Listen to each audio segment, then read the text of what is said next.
Hi, welcome everybody to the next part in our playlist for making an online bookkeeping application, which we've called Small Accounts.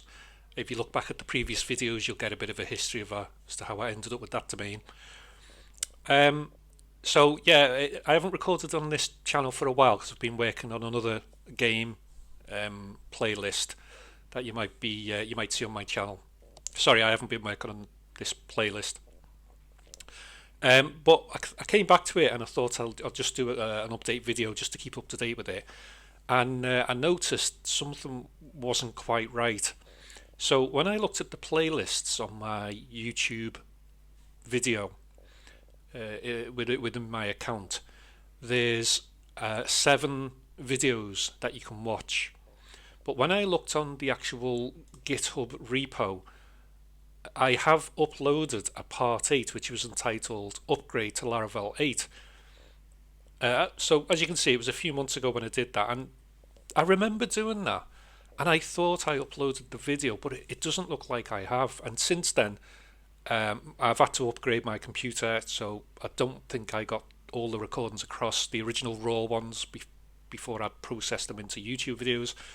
So I think I actually lost it. So I just thought, oh, what am I going to do?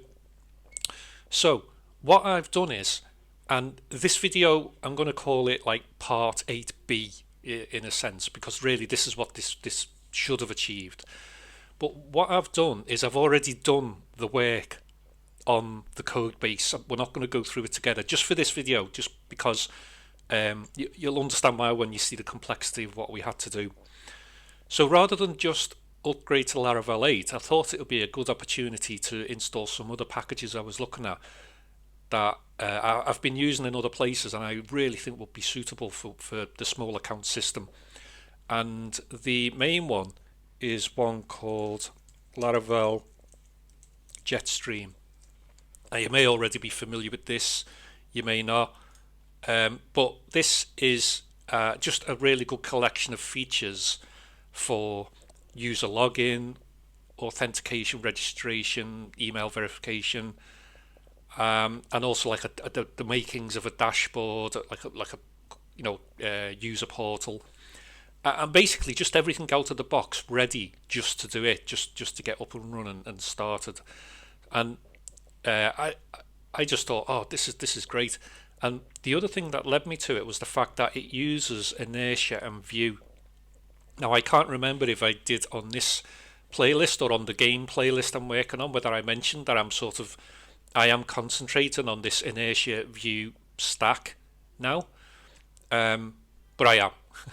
It just, I mean, I do Vue.js anyway. If you've seen my other videos on the asteroids and stuff like that, or not the asteroids, some of the other stuff that I did, I've used Vue there, and with inertia coupled into that, and then using this Jetstream as like a user management, a very simple one, but a really good framework to build on. It just made sense to me for small accounts. It just made sense to install that. So what I did was I took the if I go to Git branch, I took the master branch and then I just created a new checked out a new branch so that I didn't interfere with the master branch. Hopefully you're familiar with Git. I don't really want this to be a video all about the ins and outs of Git, but the command was git checkout -b, and then I just called it, what did I call it, feature Laravel 8. That's what I called it. You press enter, it spawns off into a new code base in exactly the same folder on your computer, but it's like it's taken a snapshot of your master branch, put it to one side, and then with the snapshot gone into that, and it's a new one called whatever you call it here, feature / Laravel 8. So it means if ever all this messed up, all I have to do is check out the master again, and I'm back to where I was. It's one of the advantages of using Git as well as sort of deployment. It's a great way of sort of history and rolling back things you don't like and so on and so forth. So yeah, that's what it did, and we've made lots of changes So the main ones you need to do really are the installation of Jetstream. So it's so straightforward. It was simply this.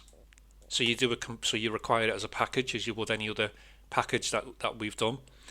Now we're using Inertia, so you want to choose from one of these, and I chose the one with Teams because I won't make a big explanation of it now, but what Teams is, we'll come to that later in the development process, I'm sure. But Teams is a way of assigning users to specific roles, but not having to do it on an individual basis. So, you could have an admin team, and the admin team has access to a particular set of features of the site that perhaps say that users who are not part of that team don't have access to. And the Teams comes built into, as you can see with Jetstream. So I did this. So that was the next command I run. That's fine. You run npm install npm run dev, and then migrate the part of this install is it copies migrations into the folder. I'll show you them in a second. So that you do the npm I, npm run dev, and then migrate the commands, and that's the database migrations, and that is basically it. That gets you up and running. It automatically installs Tailwind for us, which we want anyway. We get Inertia and Vue out the box with it as well. It sorts all that for us. If we want to customize the views that it provides, then we just need to run this command here if we use an Inertia. Now, you may want to use Livewire. How can I explain the difference? Livewire is like rather than reloading the page every time for new HTML every time you go to a new page, Livewire can, if you're just updating a part of a page, Livewire can render the HTML on the server as a blade file normally would, and then it dumps that HTML back down to the client in what would ordinarily be, say, an AJAX request, and then the Livewire front end injects that back into the DOM wherever that HTML belongs, so it replaces the HTML in situ. Inertia is very similar, but what Inertia does is it takes any data you send as an Inertia post, and then it returns JSON back to the client, and that's where the Vue.js comes in, because then Vue takes the JSON and does whatever. It might not insert it into the DOM, it might manipulate the data, then put it in the DOM, or do whatever. Livewire uses a lot more of the Laravel backend to do all that kind of stuff before it renders the HTML, whereas Inertia sort of delegates some of that work to the front end and lets Vue deal with it. So they're sort of similar, but they do have a quite specific way of doing things, especially when you're interacting between the front end and the back end. Now, because I'm a Vue.js developer, it just made sense for me to go with Inertia. If you want to try and tackle this using Livewire, you're more than welcome. But this is what I did. I used Inertia. So I published the Vue files, and we'll see in a minute what they are, but they basically give us in our resources folder a collection of all the files that render all the Jetstream stuff, which means we can tailor them, add our own themes. They're based on a Tailwind styling, so we can manipulate the Tailwind on them. It's great. Really, really good.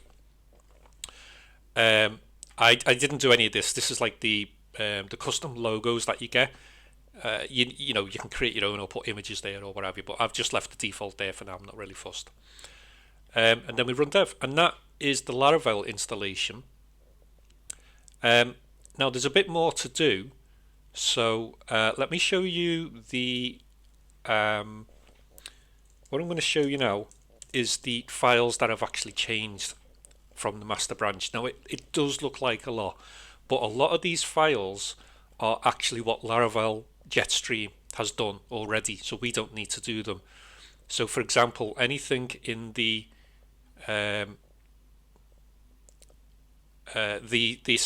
these have been overwritten by Jetstream to accommodate their way of doing things. So this is all the authentication stuff. Also, some of this stuff is because we've upgraded to Laravel 8. We were on Laravel.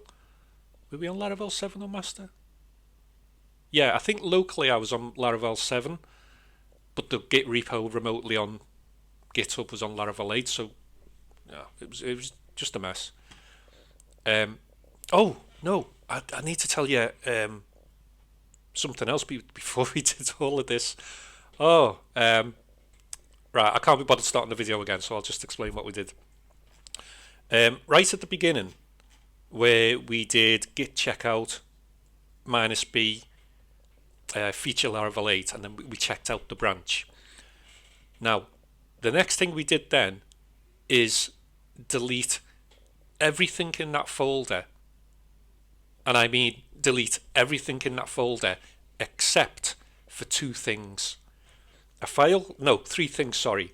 And it was basically anything beginning with .git. So there's, let me just see if I can bring up a list there. So it was the .git folder, the .git attributes file, and the .git ignore file. I left them in place, okay? But everything else, this is after I checked out the new branch, by the way, not in the master branch. So once I checked out the new branch, I deleted everything. Then what I did is I created a brand new installation of Laravel. So composer, create project, Laravel, prefer-dist. I must find out exactly what that does. And then just L8 or whatever folder name you want to call it.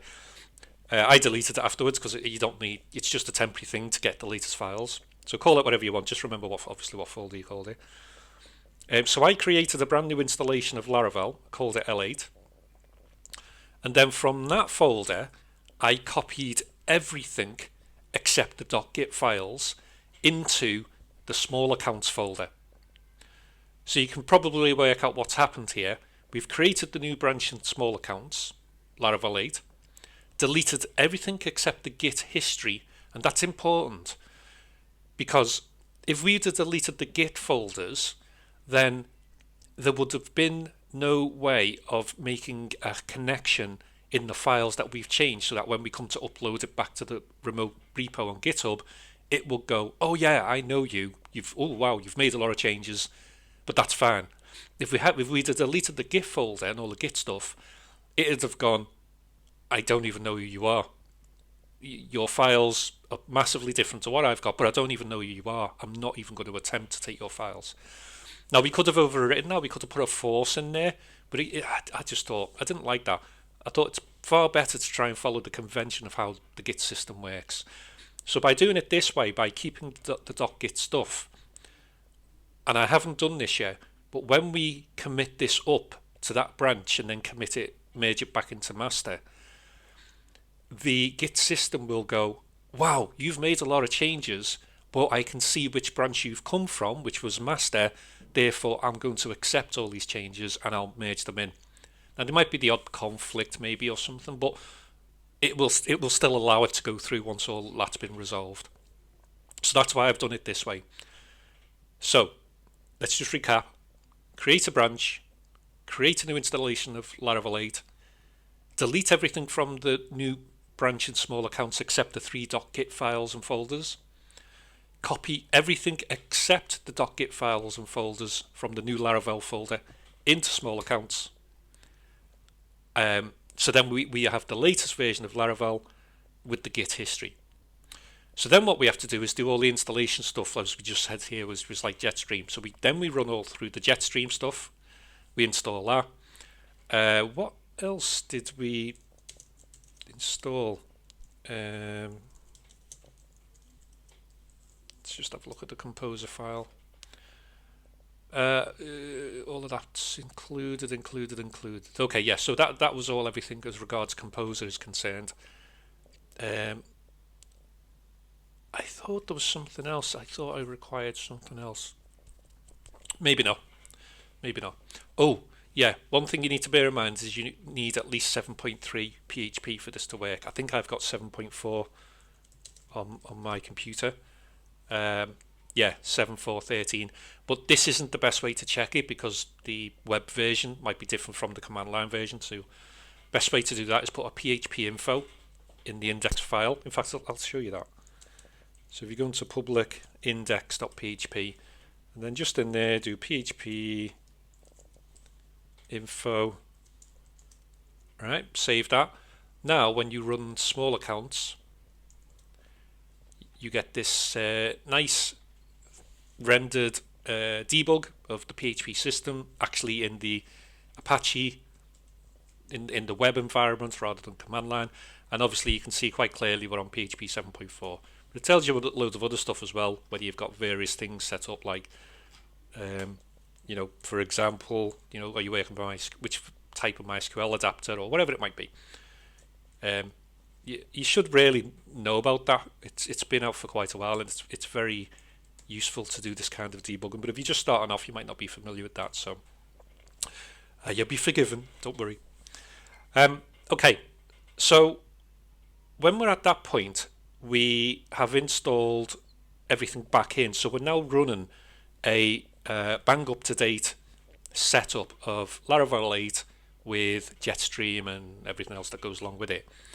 So we now need to copy all our other stuff back in from our files. So what I suggest you do is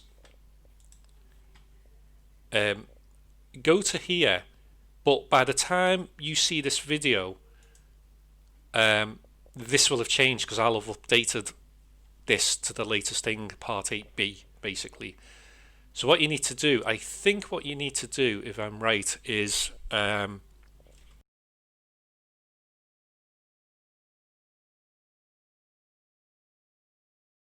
sorry about that, team. Again, because I haven't dealt with this for a while, I had a few issues, but I just don't know. GitHub, I don't know why, it just can't seem to make it work. Okay, so we've pushed the site now up to our bitbucket repo.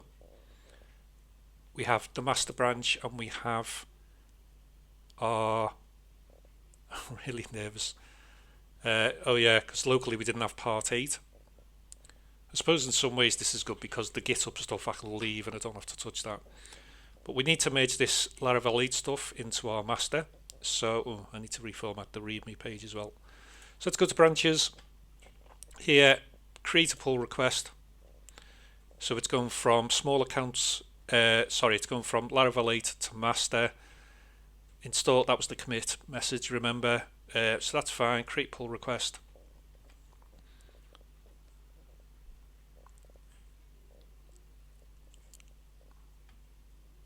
Okay. And I'm just going to merge this because I'm the only one who's worked on it. It doesn't need any kind of peer review. But you can see all the files that have changed. Oh, I hope this works.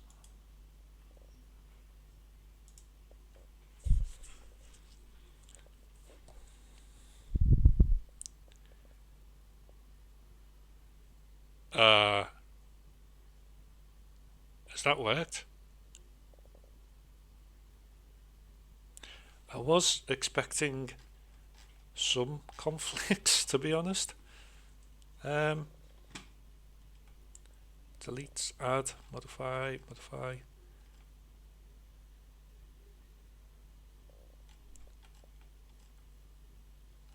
I think R is rebase, isn't it? That looks like it's gone through okay. That looks like it has gone through okay. So what we can do now, we've got the master branch, we had the feature, we pushed that up, merged that into that, so we now need to pull the master down. So we are on the master branch. Yeah. So now if I just do git pull, this is where there might be some conflicts perhaps, I don't know.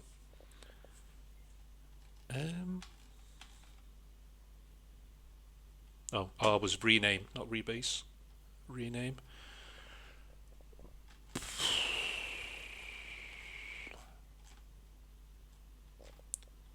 Do you know what? I think we've got away with that. I think we've got away with that. I'm gobsmacked. I genuinely thought we were going to have conflict issues there. Well, there you go. So now up on the bitbucket repo, we now have what we'll call a B, which is everything up to date. So I can run this locally now. He says, yeah, all works fine. So these are all the default templates that you get with Jetstream, but these are all let me just pstorm that up. Because we ran that vendor command under Jetstream, vendor publish, it copies them all into our resources folder.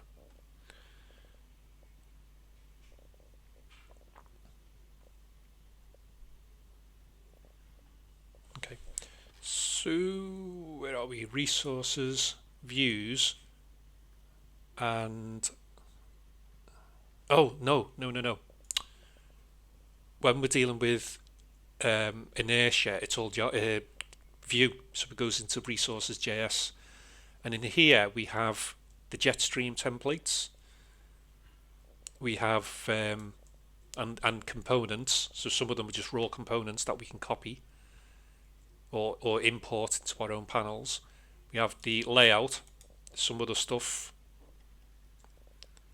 and some other stuff which we'll get to over time. Believe me, we will get to over time. But that's it. We can edit all these. So let's take a button. So we can just import this button, and then it'll be the same every time we use it, because it's the one that Laravel Jetstream has given us. But if we change this, it changes everywhere. It's just going to be absolutely fantastic. So, as I say, it wasn't really an episode in its own right. It was more just like an addendum to what we'd done, just to fix what we'd done and to bring ourselves up to date as well, which I'm really pleased about, because we're up to Laravel 8, so I'm really pleased about that.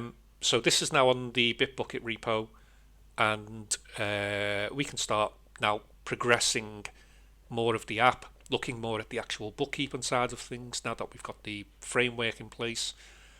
And yeah, good times. Hopefully we'll keep this rolling along with the other playlist on the making the browser-based game.